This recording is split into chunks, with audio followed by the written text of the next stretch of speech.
आज का टॉपिक है इलेक्ट्रिक करंट। तो आइए समझते हैं इलेक्ट्रिक करंट क्या है। Electric current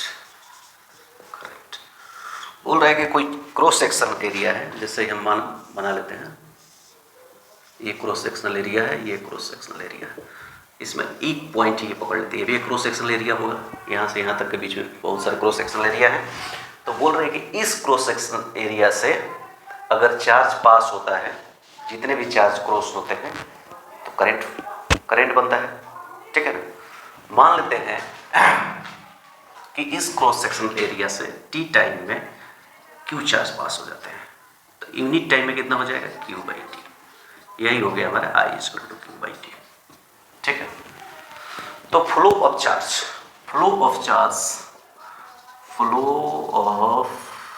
electrically charged particles make electric current, ठीक है। इलेक्ट्रिक करंट बोल रहा है कि अब चार्ज जो है वो दो तरह का होते हैं, पॉजिटिव और निगेटिव। बोल रहे हैं कि अगर क्रॉस सेक्शनल एरिया मान लेते हैं कि इधर से इधर जा रहा है और ये चार्ज जो है क्यू पॉजिटिव है, तो हमारा करंट का डायरेक्शन क्या होगा, करंट का भी डायरेक्शन हमारा जो, अगर ये क्यू पॉजिटिव है, क्यू प्लस है, तो करंट का डायरेक्शन भी यही होगा, ठीक है। अगर यहाँ से ऐसा क्यू निगेटिव जा रहा है तो हमारा करंट का डायरेक्शन ये होगा, ठीक है। मतलब अगर पॉजिटिव चार्ज जो है इस डायरेक्शन में जा रहा है तो करंट का डायरेक्शन भी यही होगा। अगर हमारा चार्ज जो है निगेटिव है और इसका डायरेक्शन ये है, तो बोल रहे हैं कि हमारा करंट का डायरेक्शन ये होगा, opposite to the flow of negative charge. तो ये हमारा हो गया करंट। तो अब करंट का जो है, करंट क्या है, rate flow of charge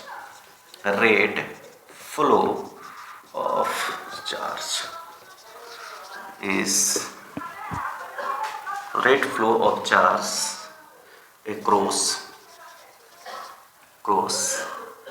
a cross section is called electric current, ठीक है। तो मान लेते हैं कि डेल्टा टी टाइम में, डेल्टा क्यू चार्ज किसी भी क्रॉस सेक्शनल एरिया से पास होता है, तो हमारा आई एवरेज कितना हो जाता है, आई एवरेज इक्वल टू हो जाएगा delta Q upon delta T, ठीक है।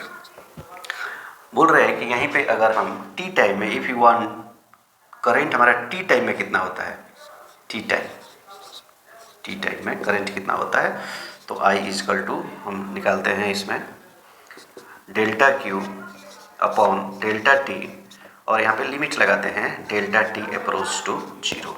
अब ये आई इक्वल टू हो जाएगा डी क्यू अपॉन डी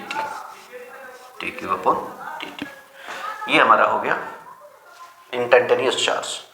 अब रेट फ्लो ऑफ चार्ज बोल रहे हैं, तो चार्ज हमको पता चल गया कि current equal to Q upon T, तो ये हो जाएगा चार्ज अपॉन टाइम। तो बोल रहे हैं कि चार्ज का यूनिट क्या होता है, कूलम होता है, और टाइम का होता है सेकेंड। तो बोल रहे हैं कि कूलम पर सेकेंड को हम क्या कहते हैं, इसी को हम बोलते हैं एम्पियर। एम्पियर जो है वो 7 बेसिक यूनिट में से एक आता है, इसी को हम एम्पियर बोलते हैं, ठीक है। तो बोल रहे हैं कि 1 एम्पियर करंट कितना बोला जाएगा, तो 1 एम्पियर करंट के लिए हम बोलेंगे कि if 1 coulomb charge pass through a cross section in 1 second, then the current is 1 ampere, ठीक है, 1 एम्पियर करंट हो गया। अब यहाँ पे ये समझने वाली बात है कि इलेक्ट्रिक करंट क्या है, तो रेट फ्लो ऑफ चार्ज क्या फॉर्मूला है, Q अपॉन टी। बोलता है एवरेज के लिए क्या हो जाएगा, delta Q upon delta T. Instantaneous के लिए क्या हो जाएगा, dQ अपॉन dt। ठीक है, बोल रहा है कि उसका यूनिट क्या हो जाएगा, एम्पियर हो जाएगा, कूलम पर सेकेंड। अब एक चीज़ और हमने देखा कि अगर पॉजिटिव चार्ज का डायरेक्शन ये है, ये हमारे Q प्लस चार्ज का डायरेक्शन है, तो करंट का डायरेक्शन चार्ज के डायरेक्शन के सेम होगा। अगर चार्ज जो है निगेटिव है तो करंट का डायरेक्शन उसके अपोजिट में होता है। तो इससे पता चलता है कि इलेक्ट्रिक करंट के पास डायरेक्शन होती है, मैग्नीट्यूड भी होती है और डायरेक्शन भी होती है। ठीक है, लेकिन क्या ये स्केलर क्वांटिटी है, तो बोल रहे हैं कि इलेक्ट्रिक करंट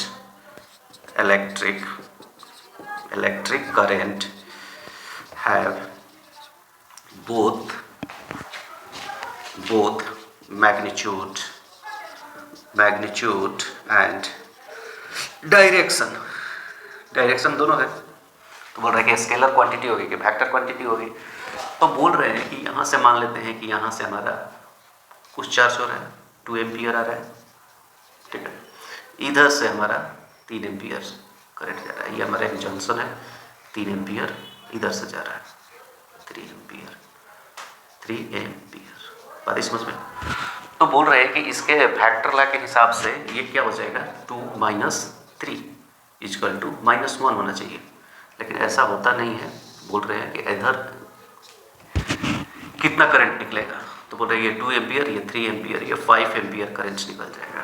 ठीक है ना, तो ये वेक्टर लॉ ऑफ एडिशन को फॉलो नहीं करता है, चूंकि इसके पास मैग्नीट्यूड और डायरेक्शन दोनों है, बट ये वेक्टर लॉ ऑफ एडिशन को फॉलो नहीं करता है। अगर वेक्टर लॉ ऑफ एडिशन है तो इसका रिजल्ट कितना आना चाहिए, -1 एम्पियर होना चाहिए। इसलिए ये स्केलर क्वांटिटी है। क्या है, but it does not follow the law of vector addition, so it is scalar quantity. बस करंट के बदले में इतना ही जानना है कि करंट क्या है। सबसे आसान चीज़ है कि rate flow of charge is called electric current. I = कितना होता है, Q upon T, charge upon time. Unit कितना होता है, कूलम पर सेकेंड, उसी को हम एम्पियर कहते हैं। 1 एम्पियर कितना करंट होता है, बोल रहे हैं कि किसी भी क्रॉस सेक्शन एरिया से 1 कूलम चार्ज अगर 1 सेकंड में पास हो जाता है, दैट इज 1 एम्पियर। बोल रहा है कि एवरेज हमारा करंट क्या होता है, बोल किसी भी क्रॉस सेक्शन एरिया से एवरेज Q चार्ज पास होता है, तो डेल्टा Q चार्ज पास होता है, तो डेल्टा टी टाइम में तो उसको हम एवरेज करंट कहते हैं। Instantaneous current dQ upon dt। बस चार्ज के लिए, इलेक्ट्रिक करंट के लिए इतना महत्वपूर्ण हो गया। अब एक चीज़ ये है कि क्या करंट इतनी आसानी से, ये जो चार्ज जो है कंडक्टर में इतनी आसानी से फ्लो करते हैं क्या, बोलते नहीं। ठीक है, ये सिर्फ करंट का इंट्रोडक्शन है, उसको नेक्स्ट क्लास में